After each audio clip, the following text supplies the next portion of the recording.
Hi there, my name's Jules Mayouf and today we're going to do an upcycling project using scrap fabric and one of my favourite Vlieseline products, and that's Quilters Grid. So Quilters Grid is a lightweight interfacing. It has a fusible backing, which is a bobbly side, and on the reverse it has a set of gridded lines in gold which are 1 inch apart, so that it's a 1 inch grid. And what we're going to do is we're going to use scraps of squares of fabric and create something similar to a cross stitch pattern. This can be used on numerous things, but today we're going to use it on our tote bag. So we're going to fancy up our tote bag. And as you can see, I've made a panel here, which I've stitched onto the front. And I'll talk you through all of this process as we go along. There's another alternative if you decided that you didn't want to just have a plain panel on there, well, a decorative panel on there. You could also make it into a pocket, which I've done on this one. But we'll talk you through all of that as we go along. So let's get started. Okay, so to make our spring panel, we're going to need the Vlieseline Quilters Grid, which is your 1 inch squares. We're also going to need the pattern, which you'll have as a PDF attached to the video. You're going to need a selection of 2 inch squares. So although you're in 1 inch grid on the Quilters Grid, we're actually going to use a 2 inch square. So you can choose the colours that you want. Just to explain the little grid pattern here, it's designed on a cross stitch formation really. So I've got various different greens. I've got a green here which is going to be the stem and a leaf there. Then this is going to be my flower. So I've got a central area and then I've got a pattern around the outside, which will, although it's a solid colour on here, I'm going to use various different colours of my fabric. So you can use up all your scrap squares. And then around the outside, these triangles, they equate to using a half square triangle, which as we go along, I'll show you what I mean.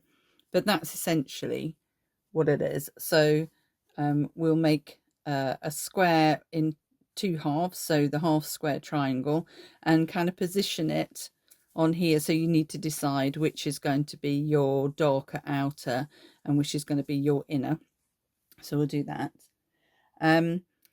And then the outside area here is designed to be kind of a sky, so you could use various different blues.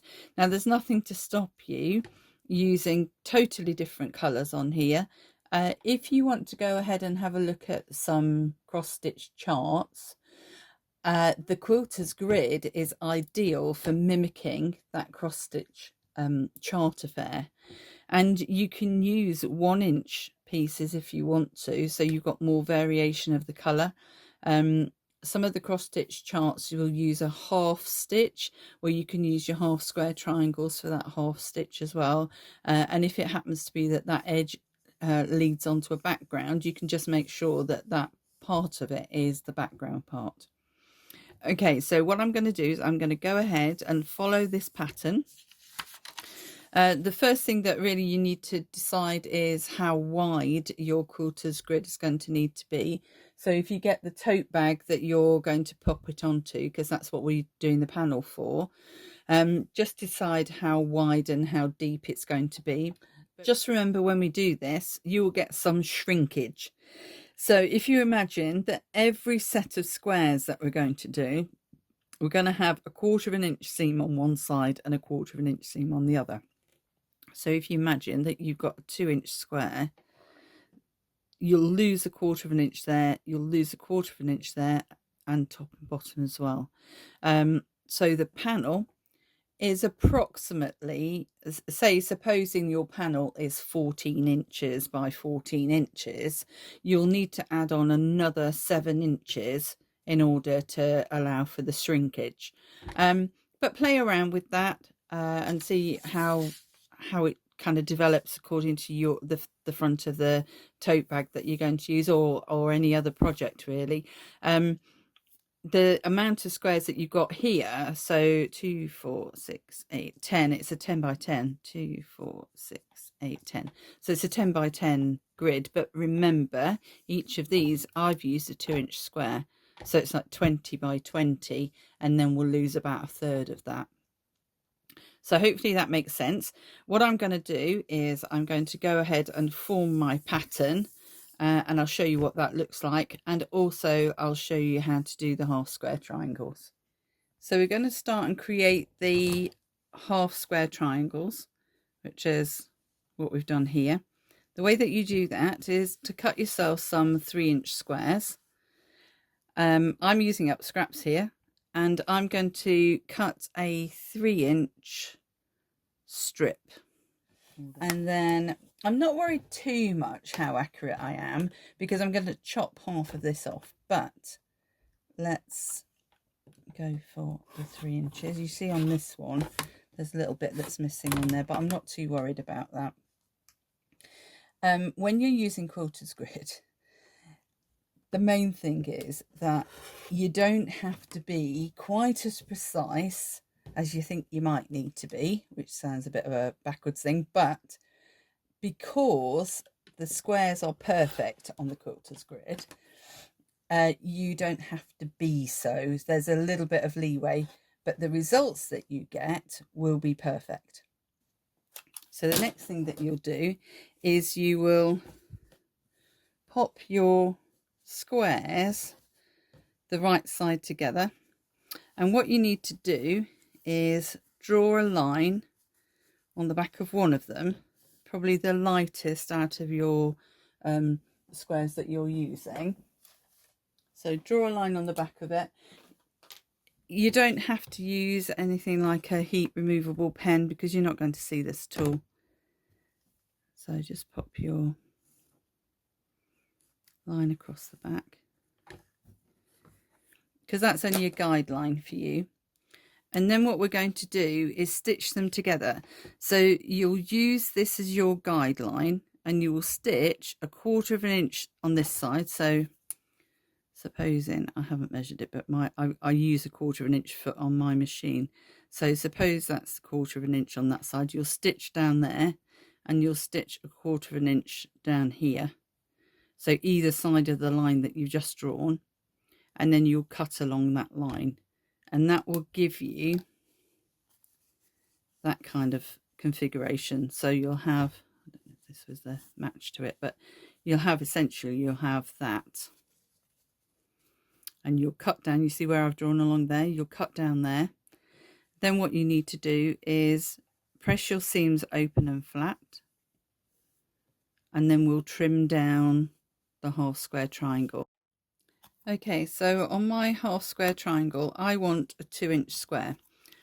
So on this 6.5 inch square, you can see you've got a diagonal line which is at 45 degrees. So that means 45-degree angle means it splits that square in half on the diagonal.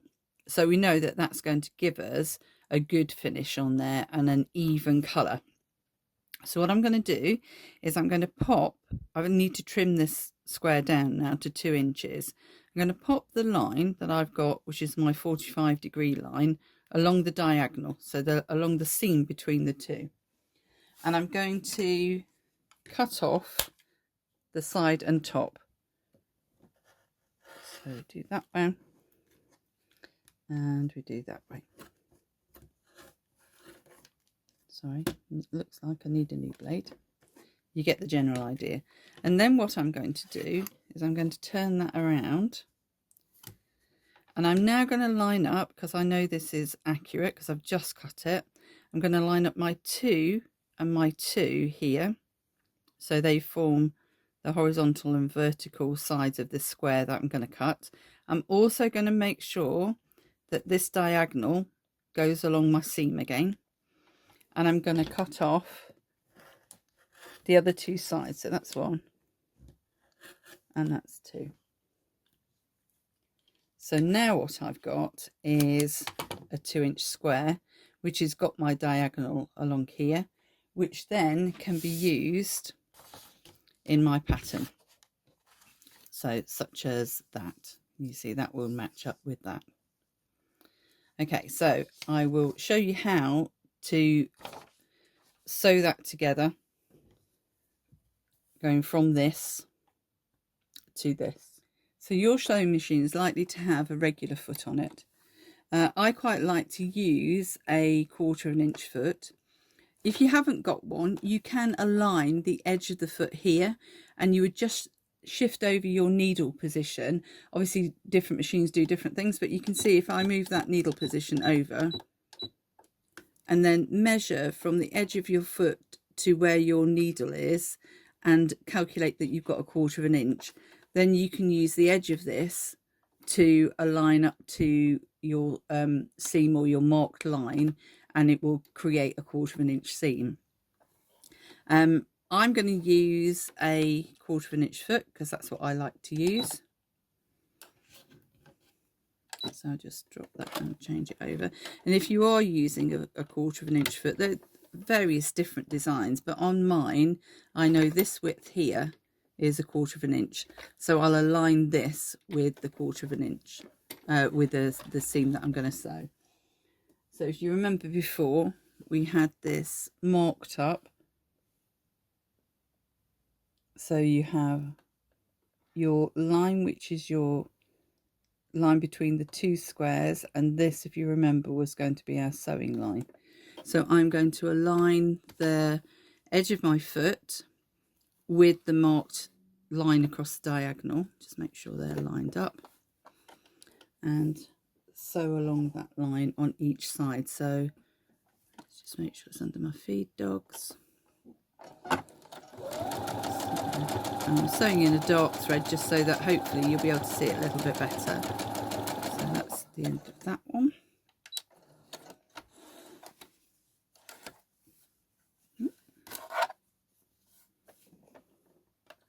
Camera's in the way. And then I'm going to do exactly the same down the other side. So again, lining up my 1/4 inch foot with the marked line down the diagonal, and then sewing on the dotted line. So you won't need to put a dotted line on there. It just is for demonstration purposes, really. And then the final thing to do is to cut along this line here. So grab my ruler again.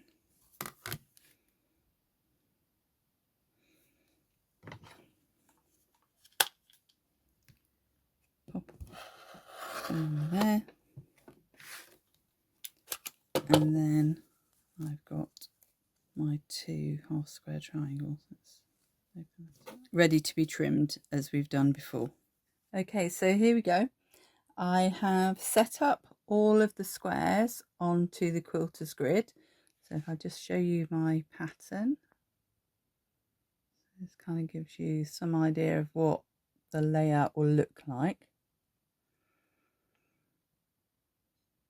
Okay, so remember, your Quilters Grid has got 2 sides to it. You have got your bobbly side, which is the adhesive, and you have got your smooth side, where you can actually see the lines a little bit better on the smooth side. Okay, so what we're going to do is we're going to use the bobbly side. So this glue, you will have put your squares, your 2-inch squares, directly onto the glue side. So if you can see on here, this is the bobbly side. And what you need to do is just to make sure, just have a little look and line them up, make sure that they're sitting within that 4 block there. So these are all 1-inch, as we said before. So you want your 2-inch square to cover the 4 block. Okay, so I'll pop that back. The other thing to remember is have them squared up, but you might have miscut.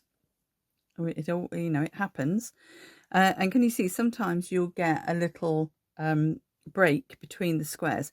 Don't worry about it, but the important thing to remember is what we're going to do is we're going to adhere the squares to the quilter's grid. And doing that, we're going to press it with a reasonably hot iron. And if you have got little gaps, what will happen is that will get onto your iron, and so you won't be very pleased. So best advice, if you have one of the Vlieseline pressing cloths, brilliant, you can use that. If you don't happen to have it, take a sheet of baking parchment I've got here. Now this is a big piece, so you might want to do this, iron this down, press this down in kind of rows or in smaller sections. But nevertheless, whatever you're going to do, it's the same sort of process.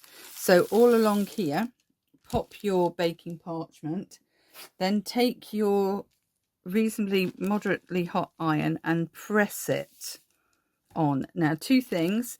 If you start ironing it, so swishing across from one side to the other, you can displace the fabric underneath. So that's the first thing, which will be a little bit annoying. The second thing is, what I'm doing here is I'm not making sure that the fabric's smooth. I'm not doing the ironing process. I've already done that. I'm melting the glue. So 5 to 10 seconds, medium hot iron. And that's the recommendations. When you get your quilter's grid, it will remind you on the packet what you need to do, or on the edge of the, if you have a buy it by the yard or meter, it will recommend along the edge, like the selvage edge, there's a written note on there. So carry on and do that for your whole piece. Okay, so you can see now that all of the pieces are adhered. And what you want to do is just make sure that they are all stuck down right to the edges, because the next process you won't be able to see what's happening in the seams. So the next thing that you need to do is we're going to sew these together along the horizontal and vertical. So choose which direction you want to start with. I would normally start at the edges. It doesn't really matter if you want to start in the middle, it's up to you.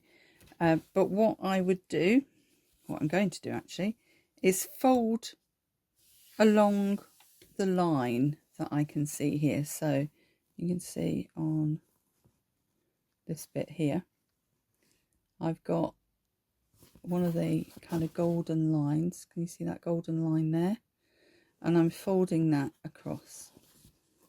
And then what I'm going to do is stitch along this whole seam to join these two pieces together. It's just go along and crease along that golden line, and then what you'll do is you'll stitch 1/4 of an inch away from the edge here. So I'll show you what that looks like. So here we have the folded seam. I've got my 1/4 of an inch foot on there again. You might like to use thread that is a similar colour to what you're creating, or which is a neutral background. I've got a dark thread just so that you can see what's going on.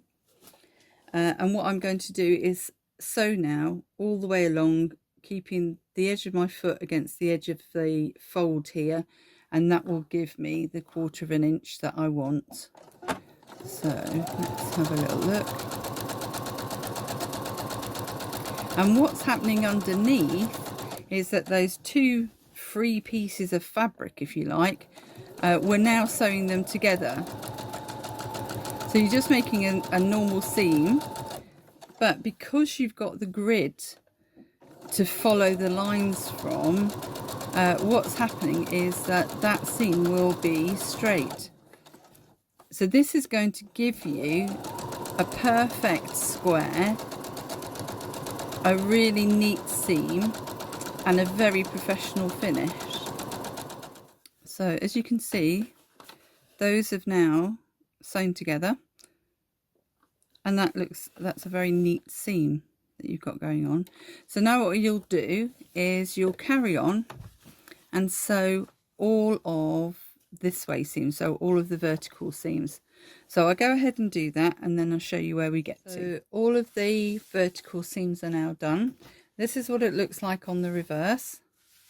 So you've got all the seams nicely set up there, and then on the right side you can see how it's squished this way.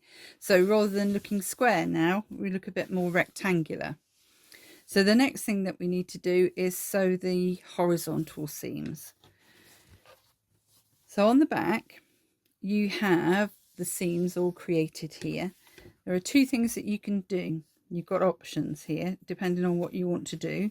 Now, because it's quite a big piece, I'm not too worried about where these seams, that they're quite close together. So I'm quite happy to press them all in one direction. And you can just finger press them in one direction, so that when I create the next set of seams, there's not going to be any bumpiness. If you find that that doesn't work for you, that it's a little bit too bulky, what you can do is get your scissors or your seam ripper, and if you remember, we have sewn the two sections together, but we haven't got a join in there. The only join is where this is joined. So what you can do is get your scissors or your seam ripper and go and snip down the seam. You're not actually cutting any of the fabric necessarily, although you might snip through some. So if you run your seam ripper along, what will then happen is that you'll be able to press the seam open and flat. So depending on what you prefer, if it was a smaller project, that's what I would do. I'd press it open and flat. Or if I was lining the project, so say for example, rather than making a panel for the bag that we're doing today, I was going to make a pocket for the bag, I would then open all of these seams, just get the seam ripper and go all the way down. It's probably easier than scissors, to be fair, and then press that open and flat. But as I say, I'm not too worried. I'm just going to make sure that they're all in one direction. And then what I'm going to do is do the horizontal seams. So the next process is to fold the seams like we did before, and press it all the way along and make sure that these seams are all facing the same way. And here we have the final result of all of our sewing. So on the back we have the vertical and horizontal seams. I've just pressed them all in the direction that they should be going. And then on the front you have your perfect squares, all nice and neat, very professional looking. So this is our panel. It's reduced probably a quarter to a third of the size that it was. Now you've got a choice. You can either, if you were going to make it into a pocket, you could line the back, and what I would do is put a lining piece on the front, do a seam all the way around, turn it through, and then use that as a pocket. So that's one option. But on this case, I'm not going to do that. I'm going to just have this on top of my tote bag, and I'm just going to use it as a front panel on my tote bag. So what I want to do is I want to finish these edges, and all I'm going to do is turn it in by approximately a quarter of an inch.